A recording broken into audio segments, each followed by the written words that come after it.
तो हमारा जो क्वेश्चन है गॉस के थ्योरम के आधार पे है ये आधारित।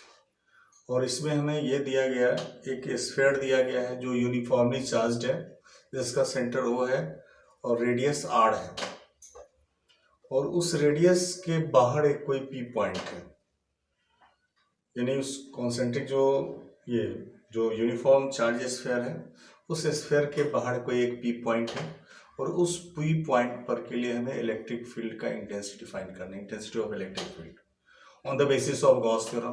तो on the basis of Gauss theorem का हम यहाँ पे फिगर आपको बनाए हैं, और ये आप देख रहे हैं, को सब्सक्राइब कीजिए और नोटिफिकेशन बेल को दबाइए ताकि आने वाला वीडियो आपको हमारे चैनल से मिलता रहे। तो हमारा जो क्वेश्चन है गॉस के थ्योरम के आधार पे है ये आधारित।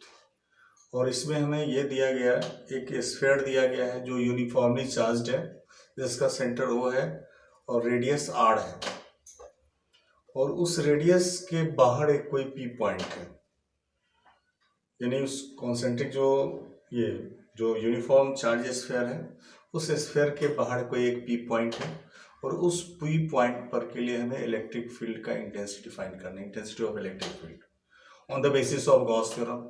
तो on the basis of Gauss theorem का हम यहाँ पे फिगर आपको बनाए हैं, और ये आप देख रहे हैं, इसको हम A स्फीयर माने हैं।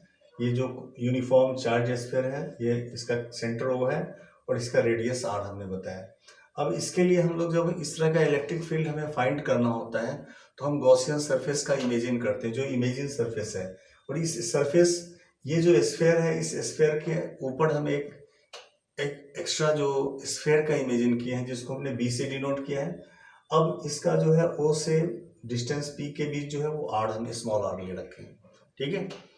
अब इसके बाद हम लोग क्या करेंगे, तो गॉसियन सरफेस की बात कर लिया।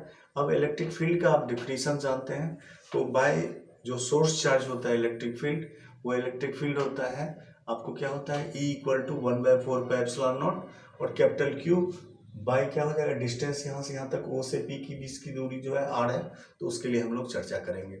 फिर इसके बाद इसका जो यहाँ पर जो R हमें ये रेडियस के रूप में है, और इलेक्ट्रिक फील्ड जो होगा इसके नॉर्मल सरफेस के नॉर्मल होता है। Always electric field form normal on the surface of A sphere, never inside. If inside will be 0, always inside. जो हम इसकी बात करेंगे, इनसाइड की बात करेंगे, तो इसके अंदर जो है इलेक्ट्रिक फील्ड का वैल्यू 0 होगा। यानी जब भी ये फिजिक्स में ये माना गया है, कॉन्सेप्ट है ये, इस सरफेस के हमेशा अपवर्ड डायरेक्शन में नॉर्मल इलेक्ट्रिक फील्ड का फॉर्मेशन होता है।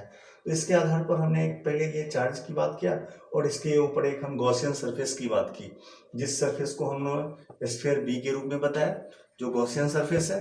और गॉसियन सरफेस पे एक P पॉइंट सिचुएटेड है, और इस पॉइंट पर का हमें इलेक्ट्रिक फील्ड इंटेंसिटी फाइंड करना है।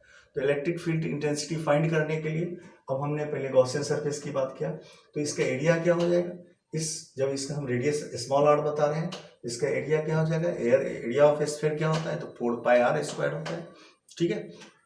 तो इसके आधार पर हम लोग इसका अब इलेक्ट्रिक फ्लक्स का डिफिनीशन की बात करेंगे। इलेक्ट्रिक फ्लक्स का जो डिफिनीशन से हम लोग जानते हैं उसका हम लोग चर्चा करेंगे। और इलेक्ट्रिक फ्लक्स में क्या बताए थे, dot product of uniform electric field and their unit area.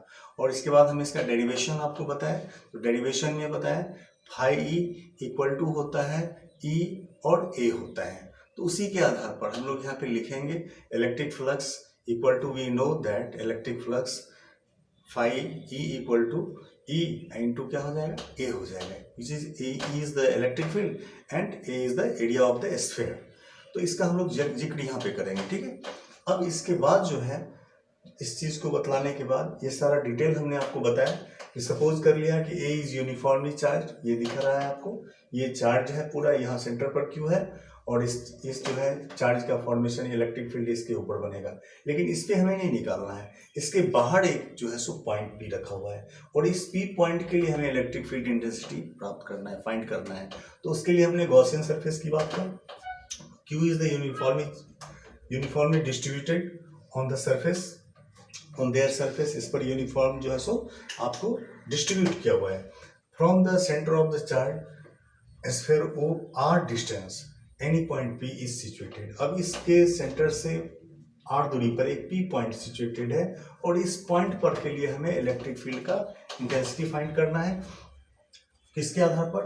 तो E on the basis of Gauss theorem, Gauss theorem के आधार पे फाइंड करना है। We draw a concentric spherical surface be like a sphere, और ये आपको हमने जो बी जो खींचा है लाइक ए स्फेयर है जो कॉन्सेंट्रिक है। कॉन्सेंट्रिक का मतलब जिसका सेंटर एक होता है, ठीक है। अब आगे की बात करेंगे। From electric flux we know, from electric flux, from electric flux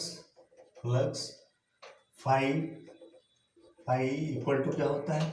यहाँ पर होता है E और A होता है। अब देखिए यहाँ पर जब हम यहाँ पर इलेक्ट्रिक फील्ड की बात करेंगे, where electric field equal to from electric flux, तो फ्रॉम इलेक्ट्रिक फ्लक्स की बात हमने किया, तो फ्रॉम इलेक्ट्रिक फ्लक्स फाई बराबर EA होता है।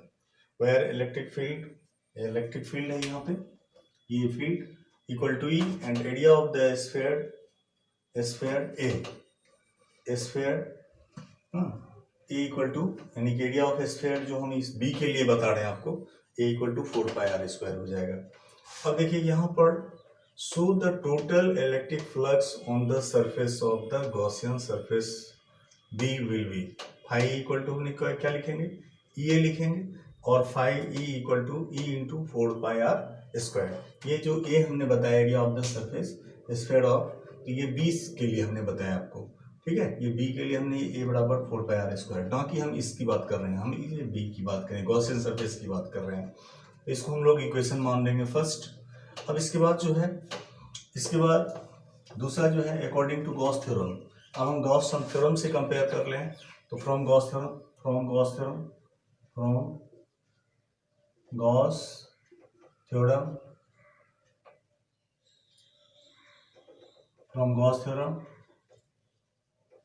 वी नो गॉस थ्योरम से हम लोग क्या जानते हैं?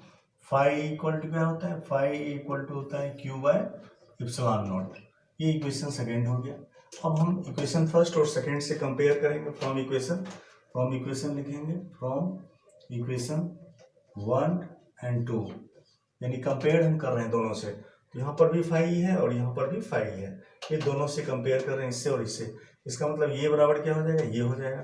तो हम लोग लिखेंगे E into 4πr² equal to हो जाएगा Q/ε0, या इसी को हम लोग फिर और कर सकते हैं, और करेंगे तो E इक्वल टू हो जाएगा। अब देखिए 4πr² है, ये नीचे आ जाएगा, तो इस जगह हम लोग अरेंज करेंगे 1/4πε0 इंटू Q/r² हो जाएगा। और इस तरह से हम गॉस के थ्योरम के आधार पर ये जो है सो आपको वैल्यू डिराइव करती है, ठीक है। 1/4πε0 आ गया, ये गॉस के थ्योरम पर आधारित था। तो ये कैसे हमने बताया, क्लियर है आपको? इस तरह से इसको देखेंगे और इसको सब्सक्राइब कीजिएगा as possible, you should try to it. Okay, bye.